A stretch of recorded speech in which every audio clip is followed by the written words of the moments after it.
अस्सलामुअलैकुम रहमतुल्लाहि व बरकातहू। नवी जमात के अजीज तलबा व तालिबात, आज हमने शुरू किया है डिजास्टर मैनेजमेंट। क्योंकि कल हमने T1 का सारा सिलेबस जो जोग्राफी का था वो कंप्लीट किया था, इसलिए जो डाइट ने हमें सिलेबस अप्रूव किया है उसके हिसाब से हम आज डिजास्टर मैनेजमेंट जो वो हमारी एक और बुक है उसी को स्टार्ट करने जा रहे हैं।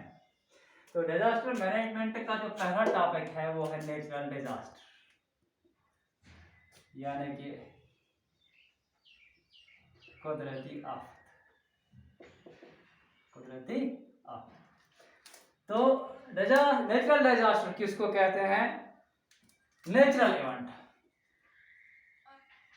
अनेक नेचुरल इवेंट, कुदरती तौर पर कोई भी वाक़ा जो पेश आया हो जिससे क्या है, death causes loss of life, जिससे जिंदगियों के नुकसान पहुंचे, जिंदगी किसी भी की हो, इंसानों की हो, हैवानों की हो या किसी की भी जिंदगी, लेकिन जिंदगी को नुकसान पहुंचे, जिंदगियों को नुकसान पहुंचे। प्रॉपर्टी और प्रॉपर्टीज को नुकसान पहुंचे।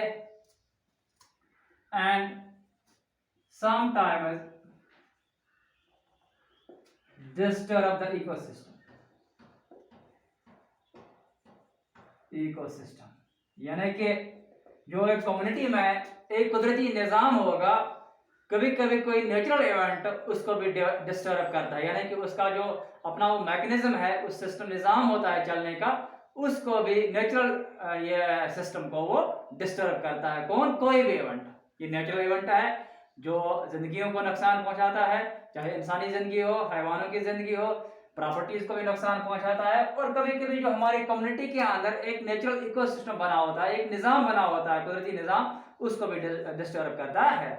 इन सब इवेंट्स को हम क्या कहते हैं? इन सब इवेंट्स को हम क्या कहते हैं? नेचुरल डिजास्टर, यानी कि कुदरती आफत, यानी कि कुदरती आफत। इन नेचुरल डिजास्टर्स में कौन आता है?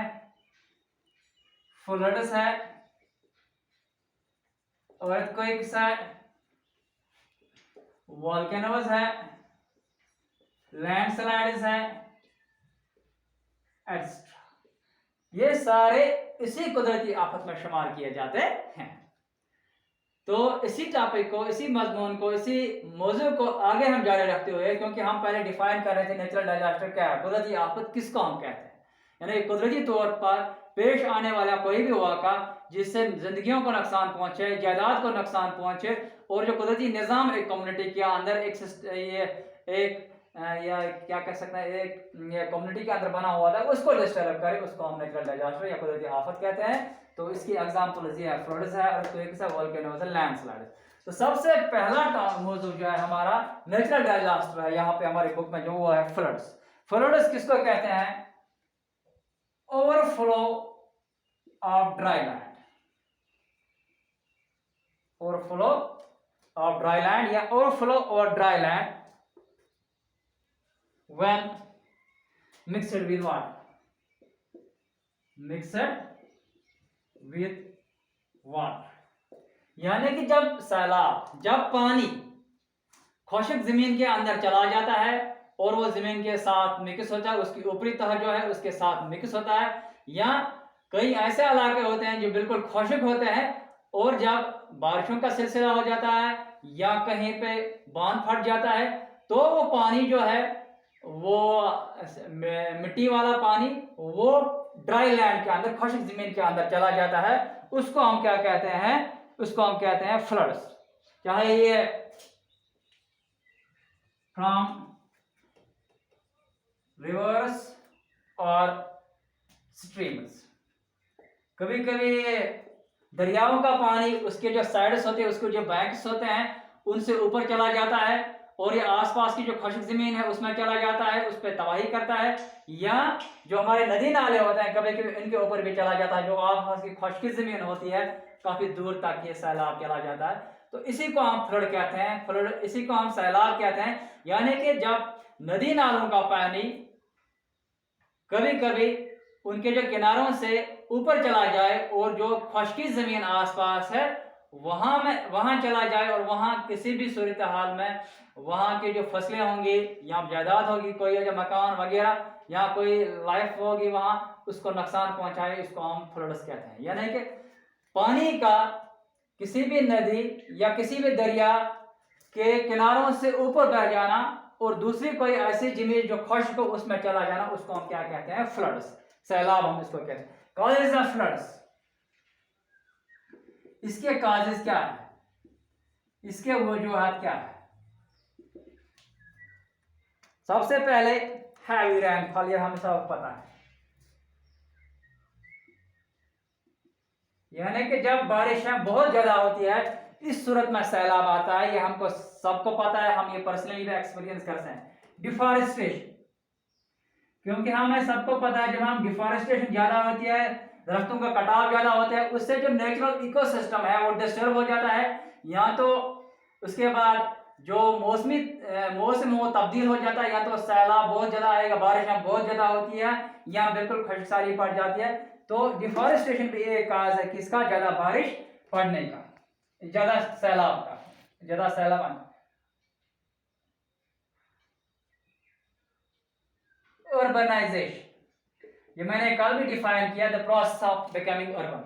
जब ज्यादा से ज्यादा लोग शहरों की तरफ चले जाते हैं, वहां बसने चले जाते हैं, तो वहां क्या हो जाता है, तो जमीन या जो ये नदी नाले हैं या जो ये जो दरिया होते हैं, उनका जो निकलने का पानी है, जिनका रास्ता होता है वो तंग हो जाता है।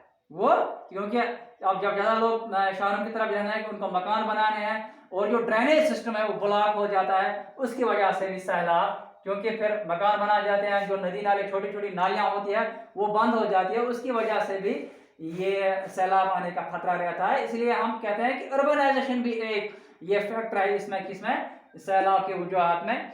और अगर आप देख सकते हैं जो रिसेंटली फ्लड आया जम्मू कश्मीर में 2014 का, क्योंकि झेलम की जो दूसरी फ्लड चैनल है, वहां पे आप बहुत सारी बस्तियां आबाद है। यहाँ जो खुली जमीन पड़ी थी, जहां पर ये पानी जब चढ़ने के बाद फैल जाता था, वहां पे आप बस्तियां आबाद मकान अब उन्होंने वहां से बंद कर दिया है। तो नतीजा क्या हो जाता है, फिर ये पानी के निकलने की जगह कम हो जाती है। बाद में यही पानी जो है जब ये निकल नहीं पाता, ये सैलाबी सूरत हाल इख्तियार करता है। इसके अलावा कभी कभी डिस्ट्रक्शन और डैमेजिंग ऑफ डैम्स, कभी कभी जो हमने बांध बनाए होते हैं, जैसे कि आपने रिसेंटली उत्तराखंड में देखा कि वो बांध फट गया, डिस्ट्रॉय हो गया। जो बांध के अंदर पानी हो जाता है, जब वो एक साथ निकल जाता है, तो वो नीचे रहने वाले इलाकों में कभी कभी सैलाबी सूरत हाल भी पैदा करता है। तो ये थे वजूहात कि किन वजूहात के जरिए हमें क्या सैलाब आ सकते हैं, कौन से वजूहात ऐसे हैं जो फैलाव को क्या कहते हैं, सैलाब आने का नताइज, इफेक्ट्स ऑफ फ्लड्स। अब इसके असरात क्या है, जब फ्लड आता है इसके असरात क्या है? causes pollution in all sources of water।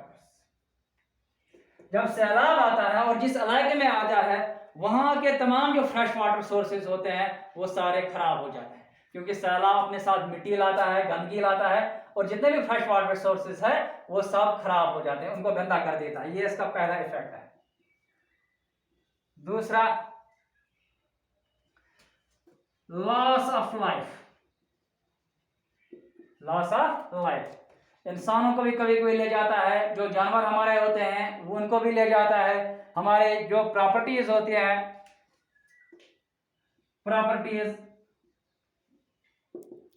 As well as land, और कभी कभी ये एरोजन की वजह से जमीन को भी खिसक के ले जाता है। तो लाइफ को भी नुकसान हो जाता है, जायदाद को भी नुकसान हो जाता है, और हमारी जो जमीनें होती है उनको भी नुकसान हो जाता है। वेस्ट कंट्रोल, वेस्ट कंट्रोल, कौन से तरीके का हमारे पास है जिससे हम इसको कंट्रोल कर सकते हैं? क्योंकि यहाँ आपको पता है, जो इफेक्ट्स की बात करें, जब सैलाब आता है, अगर हमारे इसका एग्रीकल्चर का सीजन हो तो अगर फसलों को तबाह कर देता है, और अगर फसलों का सीजन न हो, अगर आसपास के जो मकान होते हैं, जायदाद होते हैं, वहां पे हमारे जो गौखाने होते हैं, सब के सब को, या जमीन जो आसपास होती है उसको ले जाता है। यहाँ ऊपर से सैलाबी मिट्टी लाती है, वो रेत बाजरी वगैरह और जो अच्छी जमीन होती है उसमें डाल देता है, उसको भी खराबी कर देता है। यहाँ कभी इरोजन की वजह से जमीन के बड़े बड़े टुकड़ों को अपने साथ ले जाता है। वेस्ट कंट्रोल, हमारे पास कौन से तरीके हैं जिससे हम ये इसको कंट्रोल करेंगे? मैनेजमेंट ऑफ वाटर, यानी कि हमें जो पानी निकलने के जो रास्ते होते हैं उनको हमें साफ सुथरा रखना पड़ता है, उनको हमें बिल्कुल वैसे ही रखना जैसे वो थे। क्योंकि वाटरशेड मैनेजमेंट, तो वाटरशेड से क्या होता है, जो नदी नाले होते हैं जब ये प्रॉपर ये अपनी शक्ल में रहे, अपनी फॉर्म में रहेंगे, तो ये मुख्तलिफ इलाकों से पानी जमा करके लाते हैं और एक प्रॉपर वे होता है इस पानी को निकलने का। यानी कि जो आसपास के इलाकों में जो पानी निकलने का जो सोर्स होता है वो बिल्कुल वैसा ही रहना चाहिए जैसे ये पिछली फॉर्म में था। यानी कि इनको बिल्कुल इनकी खुदाई वगैरह करनी पड़ती है ताकि एक प्रॉपर सिस्टम रहना रहे, और जब भी ये सैलाबी सूरत हाल पैदा होगी ये पानी एक अपने रास्तों से खुद ब खुद निकल जाएगी। इसी को हम कहते हैं management of watershed. Second, use of engineering technology.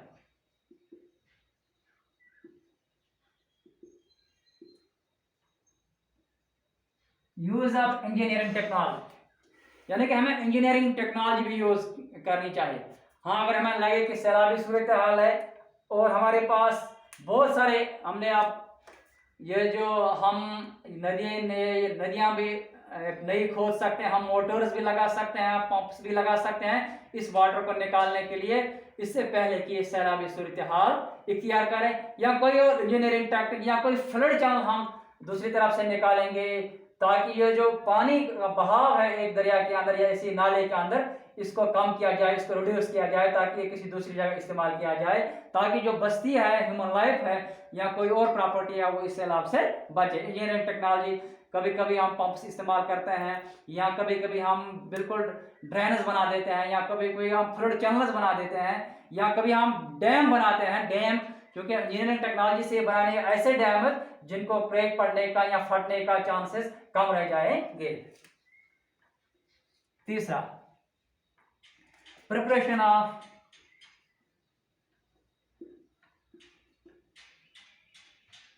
Flood hazard map. जिन इलाकों में सैलाब आता है उन इलाकों का एक नक्शा हमें तैयार करना चाहिए और मैन एंड मशीनरी को गवर्नमेंट को पहले से ही अलर्ट, क्योंकि आप प्रेडिक्शन से पेशेंट को से पहले ही पता चला गया कब बारिशें होंगी और कितनी तेज होंगी, किस रफ्तार से होंगी, कब सैलाब के आने चांस है।